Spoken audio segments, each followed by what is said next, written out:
Welcome, everyone. Welcome. I think we all know what this all hands is going to be about.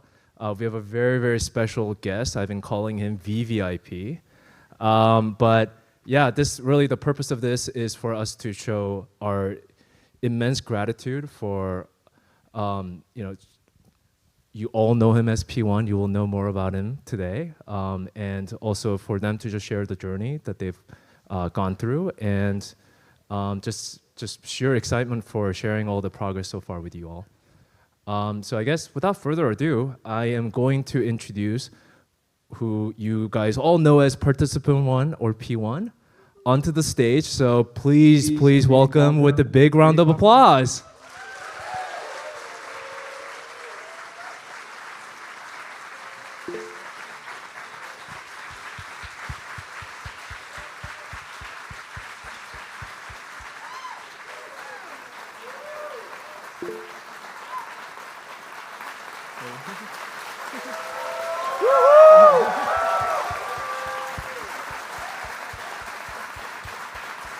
Thank you. Is this on? Can y'all hear me? All right. Hello, humans. I wanted to start this out with a joke, but I didn't think you lesser beings would understand. So I'll just hop right in. My name's Nolan. I'm obviously the first person with the Neuralink implant. Thank you. It's been a wild ride. I think more than anything, I'm just impressed with all the work y'all have done. I did very little. I let them, cut open my skull and put something in my brain, and that's about it. I was asleep for all of it, so it was super easy. Y'all have been doing work for years, and I'm just so impressed with everyone I've met. And I don't know, it's amazing. It's amazing being able to tour everything and see, behind the scenes. It's fantastic. I can't express enough how awesome all of y'all are and how much this is going to change the world. I can already see it. It's been a month. I think a month was like 2 days ago. And how much my life has changed and how much it's improved, not just my life, but the implant and the work that y'all are doing. It's been fantastic. And I can only imagine where this is gonna go. And y'all are really doing just the coolest thing in the world. Like, I'm so happy to be a part of it. I feel so blessed to be a part of it. Like I said, I didn't do a whole lot to get selected. I just happened to align with everything that y'all wanted, that the study wanted, and so really it was luck, basically. And so at any point today, if y'all want to come talk to me, please come on up. I am basically like all of y'all, just with a bit of hardware in my skull. Bit more compute power, and that's about it. So, come on up, say hi. I'll ask you about how you got into this, because I'm fascinated to hear all of your origin stories, is what I've been calling it. And yeah, I think that's about it. Good work, everyone. Yeah.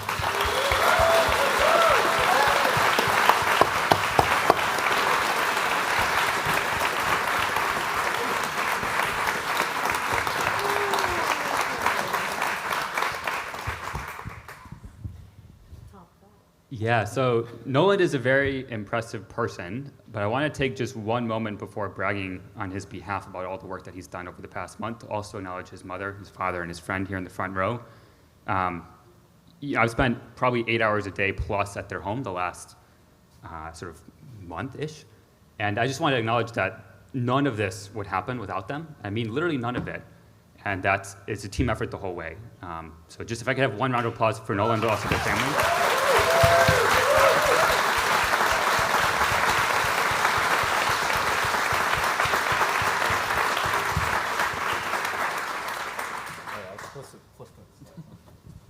Yeah, and then I want to just talk briefly. It's sort of an impossible task to try to summarize the quantity of data and the impact that Nolan and his family have had over the last month, not just on Neuralink. I want to be clear, not just on Neuralink, but on the entire industry and what it means for the field in general.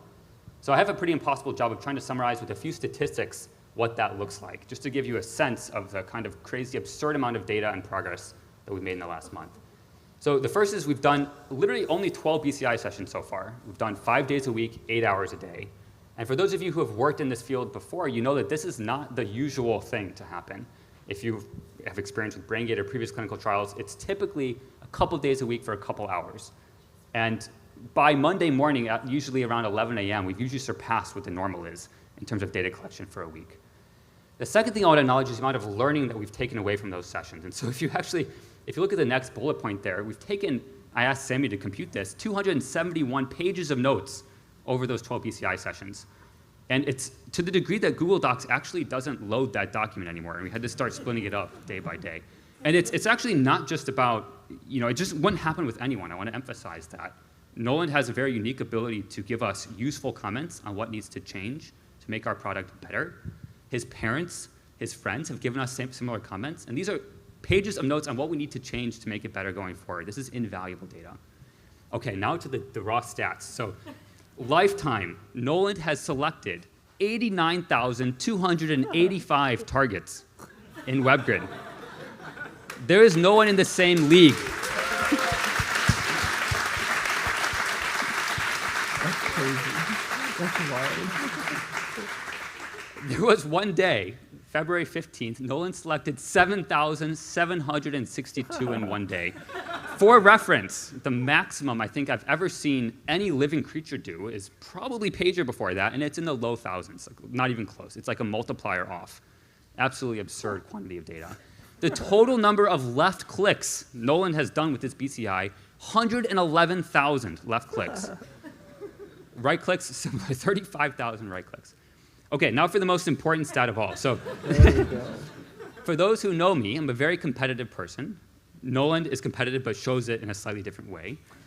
And I've been playing chess with Nolan for the last month, incrementally as his BCI has improved. And I want to be very clear that Nolan will destroy me in any fair competition, okay? It's not a close contest intellectually. Nolan nods. Nolan nods.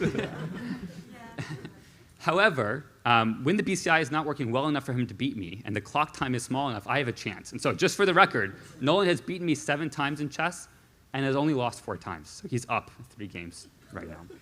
Better believe it. And then the last 2 numbers I want to talk about, or maybe just the last number I want to talk about briefly is the one on the bottom here. And it's, I think, in some ways the most important metric from the last month. And it's the number of hours of Civilization 6 played between 10 p.m. and 6 a.m. using a BCI. And it's on the, or it's 7.6 hours of Civilization 6 played between those hours. And Nolan, I guess, do you want to just briefly comment on what that number means, and in terms of your life, your ability to use your BCI to do that versus what was the previous alternatives? Do you have any comments you want to share on that? I don't know what you mean. Yeah, so maybe just as a reflection, when using your previous assistive technology, things like the mouse stick, Oh, yeah. Was that a possibility for you, or did it? Yeah, no, not really. So there are a lot of problems that arise with using other assistive technology. Basically what would happen is, say I was using my mouth stick, and if y'all don't know what a mouth stick is, it's basically just a stick that I hold in my mouth. And I can touch, has a little piece of fabric on the end of it basically, and I can use it to touch like my iPad or something. If I were to use it for that long, I run the risk of getting pressure sores. It is basically impossible because I have to sit in one position for that long, and that is just not how my body works. Y'all might not have seen it today, but at some point you maybe will. I have very bad spasms. I'm very spastic. So my legs will kick, my whole body shifts to one side or the other.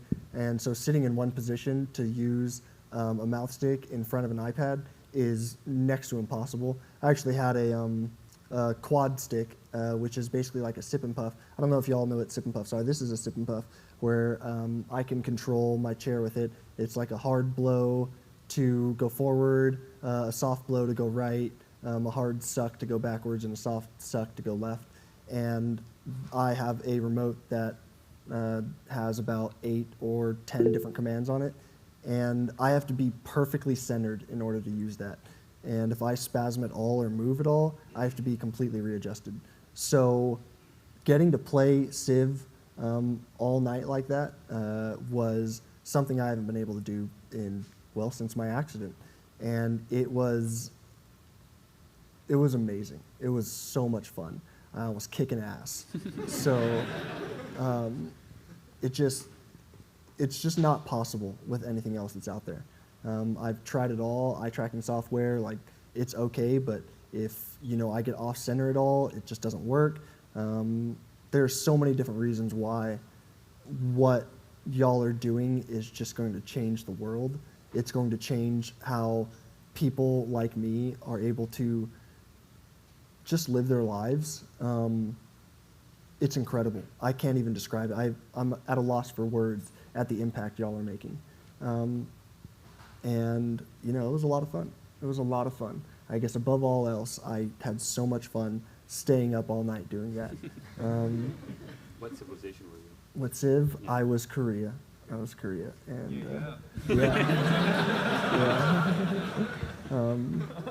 yeah, it was great. It was a lot of fun. Yeah. It was a lot of fun.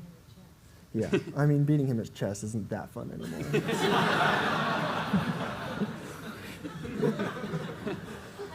Yeah. This is tough up here, yeah. Yeah. All right, so I want to just briefly go through a few, at least moments that gave me goosebumps throughout this trial, and just talk about at least what they meant for me personally, but also the industry. And if Nolan, you have any comments along the way, please feel free to jump in. Yep. So the first one here is. Whoa! Can you do that again? Yep. 1, 2, 3, go. Oh, wow. Right there. Yep. So this happened one day after surgery. So this is in the ICU, literally probably, I don't know, 12 hours or something after surgery. Not that long after surgery. And yeah, maybe you want to just explain what you're doing in this video? Yeah, so y'all put basically different channels up in front of me, and I could see certain spikes. And I was just trying to play around with, different movements, and imagined movements, attempted movements, just to see if I could see anything. And I was just trying to move my wrist, and I noticed a yellow spike, and I thought it was super freaking cool. And so I showed them all, and they were all really impressed. They clapped for me, which was very unnecessary. But it was awesome. It was really, really cool. Yeah. It was pretty sweet. Maybe just for people watching, if we play this one more time, the spike is in the upper right corner. Right, It's the third one. It's a yellow. I think it's a yellow one. spike. Yeah. I'm not sure I'm going to have the ability to play it again, but here we go. Whoa! Can you do that again? Yep. 1, 2, 3, go. Oh, wow. Right there. Yep. So cool. So cool. Yeah. Yeah. Okay, cool. And now the next video I want to show is actually a couple of days later. We're at the VRBO that the family rented in Scottsdale doing some initial data collection from the device. And what you'll see in the video, most importantly, is the dog Gracie, who is just an absolute all-star of a dog. But the bigger picture I want to convey with this video is that it's outside. This is by a pool that this research session is happening, where this initial data collection is occurring. And this is something, basically BCI has exited the lab. That's the point of this video.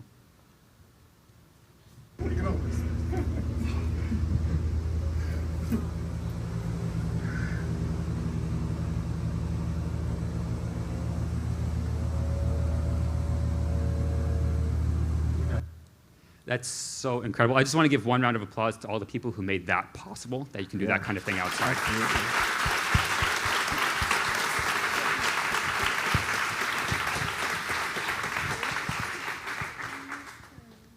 All right, the next video I want to show, it's actually, it's a very special moment to me because it's the first time that Nolan is getting control of the computer cursor on the screen. So what you'll see in this video is Nolan actually exiting the calibration experience and getting control of the cursor for the first time.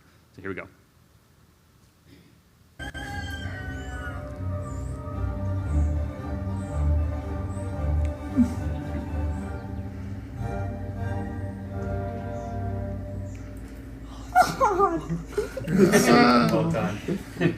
Oh, I think I can do better. That's so cool. All right, yeah, I think the main point I want to take away from that is just the last comment that Nolan had there. I think I can do better. It basically summarizes summarizes his work during this entire last month. Okay, the next video I want to just briefly walk through happened actually the same, it happened on the first day of him being able to use his BCI. And I'll play the video and then explain what it is afterwards, because I think the significance of it will be more clear once you've seen the video. Here we go.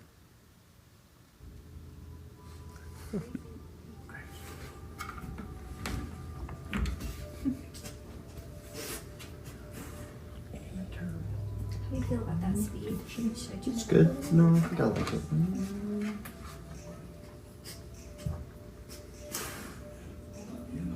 Doing great. Whoa! You just beat the world record. Yeah, 4.6. Oh shit. Yeah. Sorry. Congrats. Oh, well done, man. Well done. Wait, what I meant. He's a new world record holder. Oh, no way. On the first day. There's a little bit of confetti. Yes.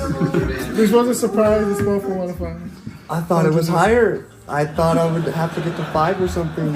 Oh my gosh, that's crazy. Yeah, I know. Yeah, so I think this is a remarkable technical achievement, but the thing I want to highlight about this is actually that this happened on like hour 7.5 of that day. And I just want to call out, again, this is not a typical thing to have the kind of determination and grit required to do this, and it's just a remarkable testament to Nolan that on the very first day he had access to this thing, he blew the previous thing out of the water. It's ridiculous. So yeah, one big hand for Nolan, please.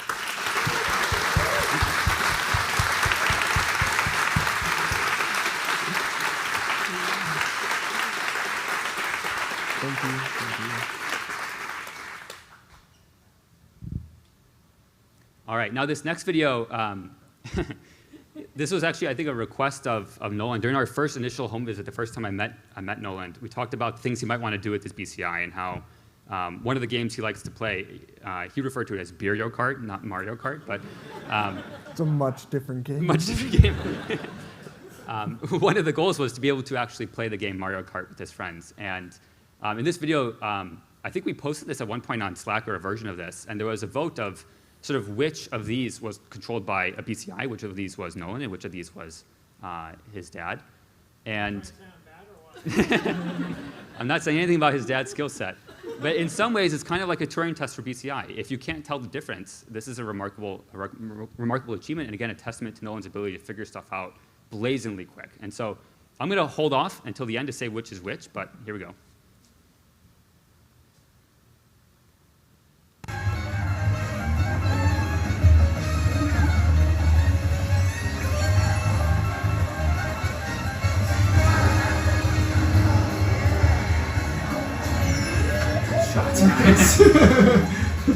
Chris Kyle over here.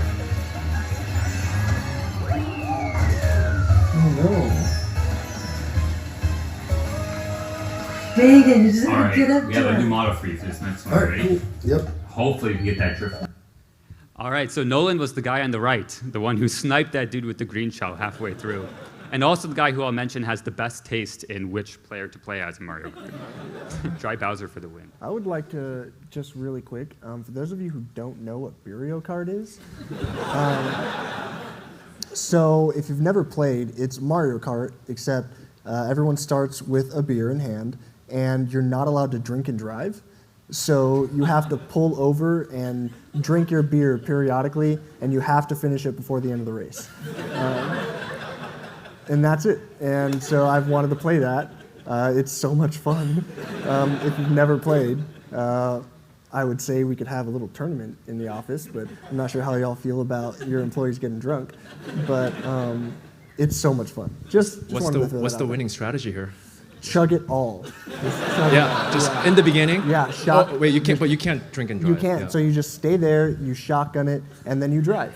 And hopefully you're not too jacked up to be able to finish the race. But that's it. That's it. It's so much fun. Okay, that's it. That was it. Yeah, maybe we'll have that set up later. Yeah. Okay. Okay. I'll play you. Yeah. And the next video here, it's actually a similar one, just a slightly different perspective. And it means something very personal to me, and I'm guessing to a lot of you, which is why I wanted to put in this deck.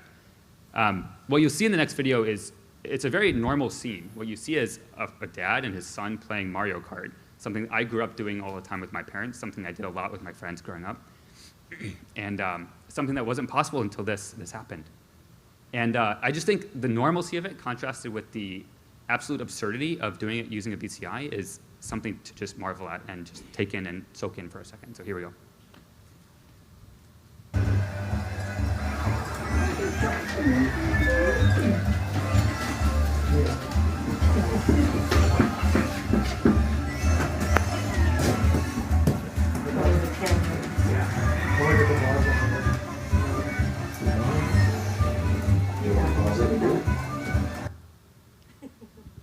It still blows my mind that Yoshi here has been controlled without moving any hand at all. It's just completely using BCI.